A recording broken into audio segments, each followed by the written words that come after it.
First thing I wanted to talk to you about while dealing with automation arrangement is automating the parameters of a synthesizer. So I have singled one out to show you on a practical example how that will be done. This is a Spire synth right here, and in that synth I'm going to check which one of these parameters I'd actually like to automate, which one of these I want to move. So let me play this synth solo just like this and move some of these parameters to see what I want. Now I'm presuming that the filter cutoff is something I'd like to move to make this synth open, but let's hear that first and try it out.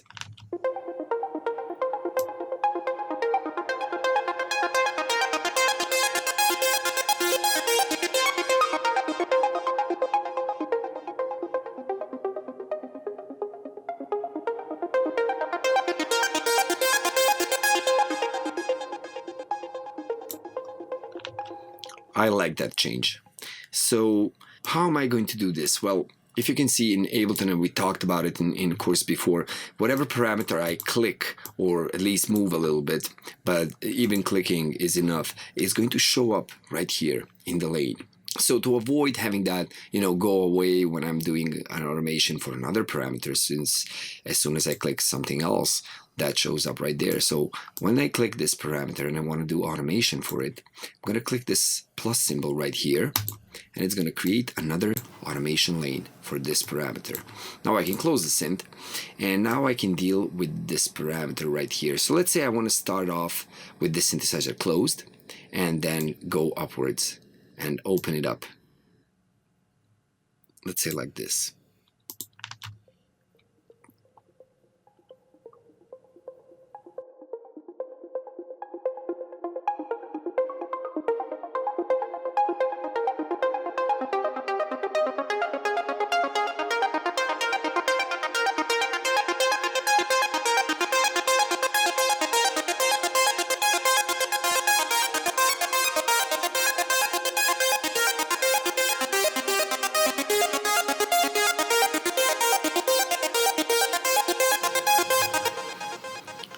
Okay, that's nice. Now, there's a couple of things I don't like right here, what I did before.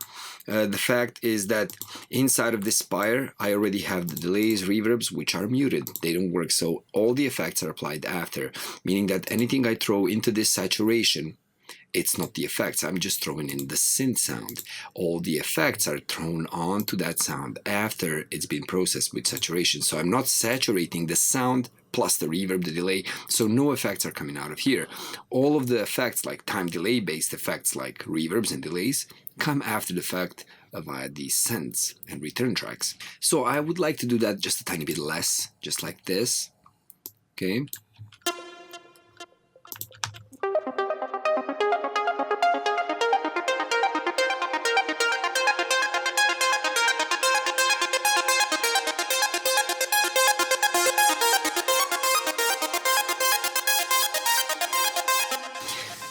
So what I'm trying to do right here is to apply this saturation and adjust the drive, of course, how hard I'm going to the saturation over the limit, or this limit right here. You can see the signal going over the limit when I play it. So everything above that limit gets saturated, cut off. Now I'm trying to, adjust the output gain of this effect so that once I mute it, once I actually bypass the process, I don't get a change in volume, an apparent change in volume. This is going to help me actually compare what I did to this actual synth and see if it's better or not. Since, if you're comparing something and the volume also change, that volume change could actually fool you and thinking that it actually sounds better when it's not. It maybe just sounds louder, but this is not what I want. I don't want it to sound louder. I want this to actually cut off some of the peaks that happen some of the times on some of the notes so that they are more controlled, more leveled. Okay, so now I have that set. That's all done. I have my, cutoff automation done.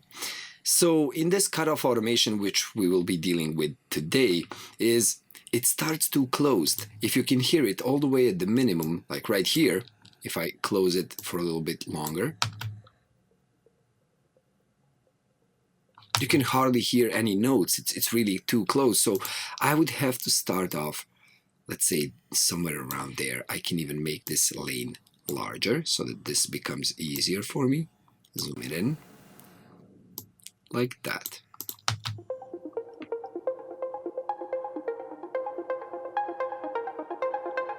That's nice. Now also at the very end, you know, near the maximum,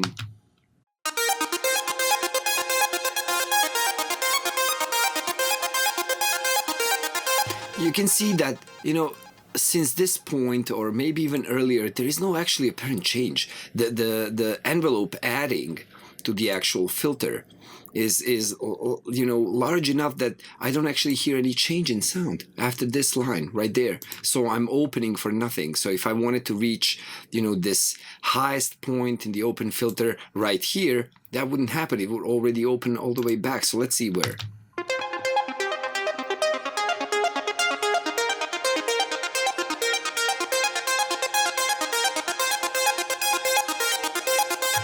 Yeah, well, exactly here. Somewhere around right there is when it's all the way open. So this is where I want to be at the end of this progression, right here. I'm going to delete this dot right there. So that point is removed. So this is what I want, this movement from that point to this point, and then maybe backwards, just like this. This does seem a quite bit more complicated to draw automations, since I have to always be wary of where my maximum is, you know, where my minimum is. And imagine if this song was much longer and this automation was way more complex, going upwards, downwards, just like that. I would always have to take care where my maximum is, where my minimum is, and there's nothing wrong with that, okay? Taking care of where it is.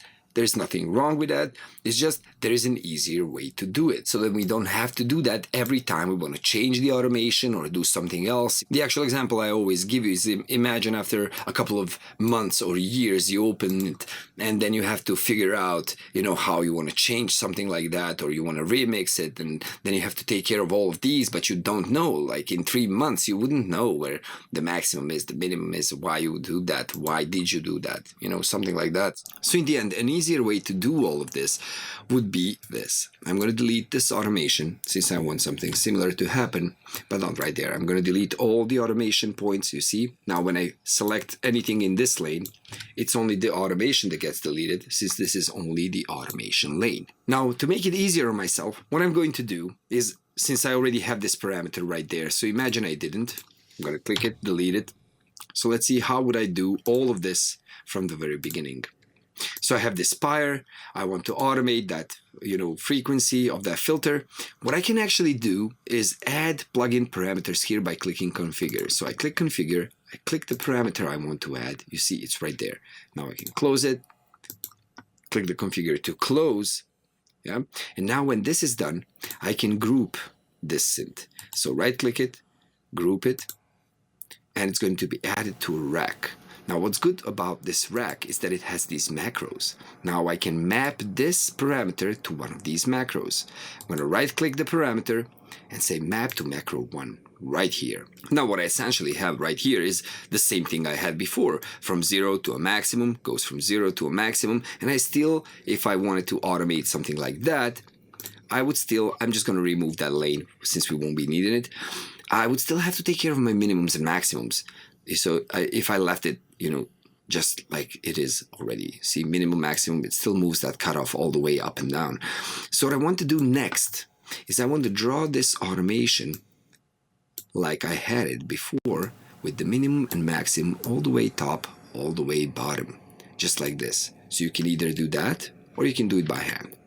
So what I want to do to make it easier on myself is this. I'm going to play the sound and I'm going to find the minimum by keeping, you see, the parameter all the way down, keeping the macro all the way down by clicking this map button right here. Now I can determine the minimum and the maximum of this macro's effect on this parameter. So when it's on the minimum, I'm going to set up the minimum to what we want to be the minimum. So I'm going to play it, go higher, higher.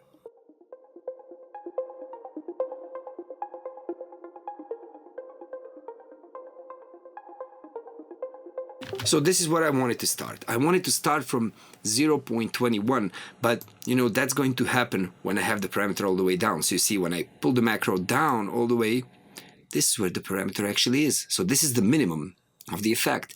Now, let's see about the maximum. When it's all the way open, where do I want it? So let's play it again.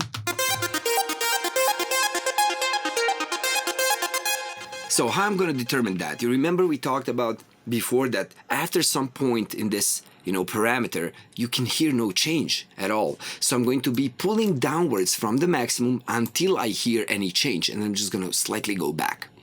It's going to be like this.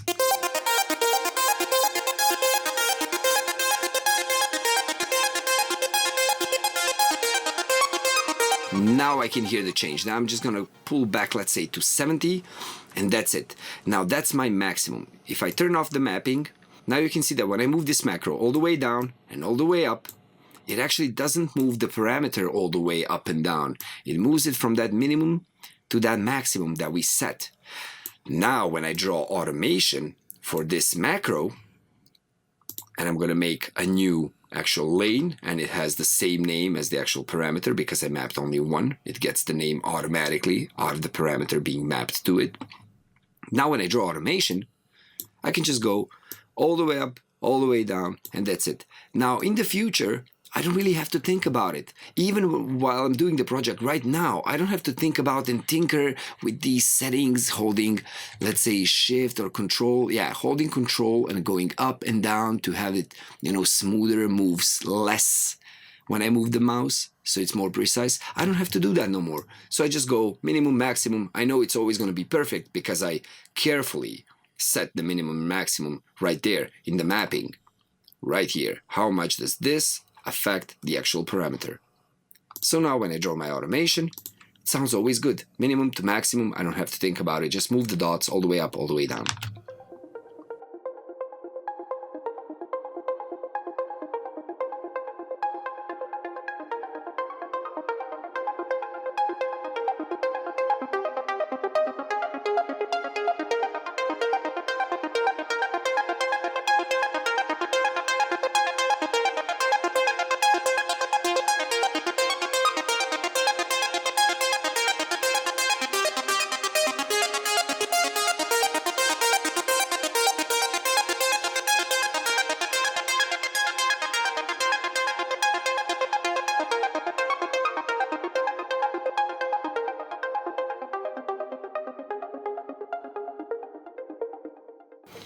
That's it, that's our change. So let's listen to that with the entirety of the song with it.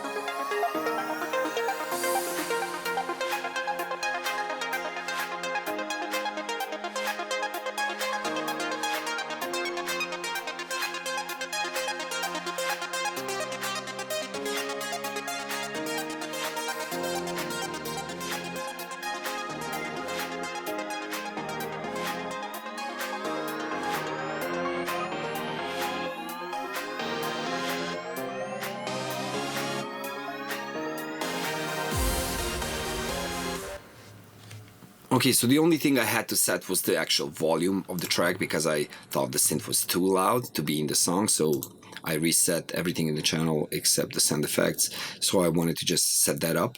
So I have this synth playing again right here, so let's see what part of the song is it and how do I want this automation to move. I certainly don't want it to be closed all the time. Well, maybe I do, but let's see what we need to do with the automation for this part of the song.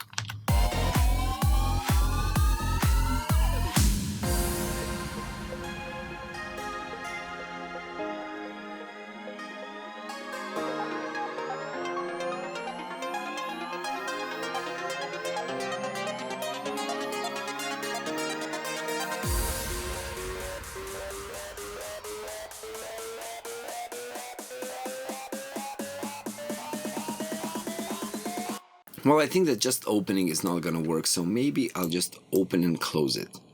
Let's see that.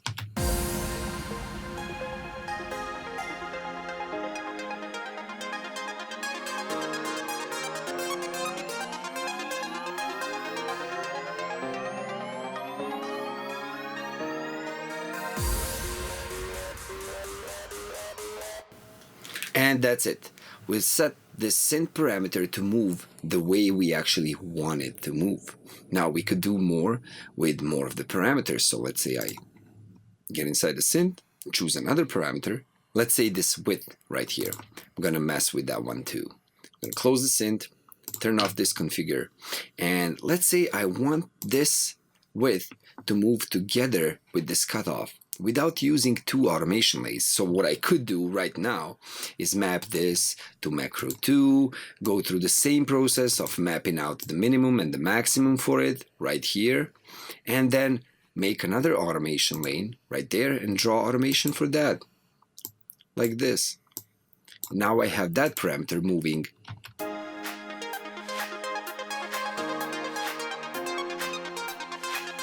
You see, but now I have two automation lanes. Now, I could do that if I wanted the automation of the other one to be completely different, independent of this movement up and down of the cutoff frequency. But I actually don't have to because I want them to be connected. So what I'm going to do, I'm going to unmap this from the macro 2. I'm going to delete this automation I made for macro 2 right there. Okay, I'm going to remove that lane. What I'm going to do now is I'm going to connect this to this macro 1 right there. Now that I have more than one parameter mapped to this macro, its name goes back to macro 1. It doesn't retain the name of the first parameter that was mapped there. So if it's only one parameter, it gets the name, the macro gets the name of the parameter. If you map more than one, it goes back to macro 1, and we can of course rename it. So we can rename that macro and say modulation, like this. Or just mod for short. Let's say just mod, big letters, like that. Okay, so this is our mod, and you can see that right here has the same name. That's really nice and neat. So now this is also moving with the cutoff. But maybe we still don't want this to move all the way up, all the way down. So I can, in the mapping, discern a certain maximum and minimum of where I want it to go. Let's say like this. And that's it. Now they both move.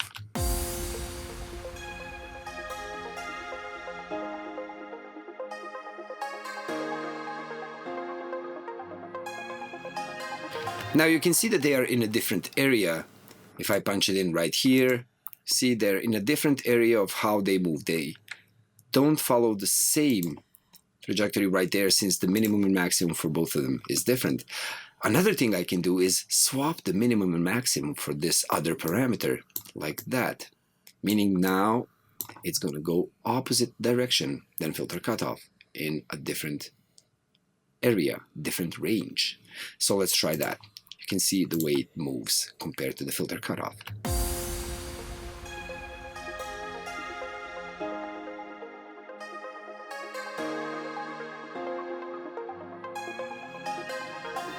So you can see them, one is going up, one is going down.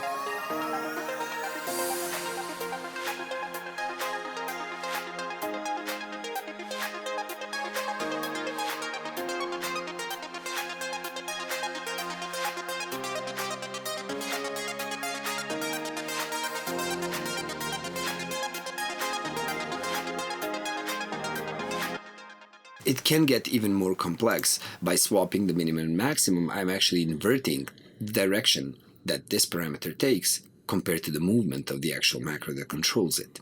So the macro doesn't necessarily have to pull up and push the actual parameter up. It can be reversed. I can inverse the minimum and maximum, have the opposite effect.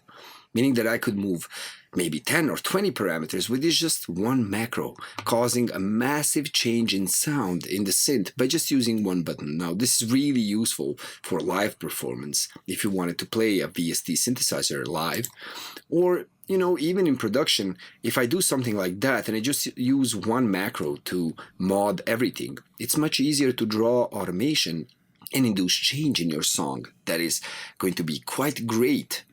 A great change that you can achieve by just drawing one automation lane, and that's it. Makes it easier for you to combine parameters like this and map them to macros. Now you can apply this kind of principle to any parameter, and the automation of any parameter in Ableton, I could, group this saturator and move its buttons like that, two of them at the same time, or even add this saturator to the synth, just like that.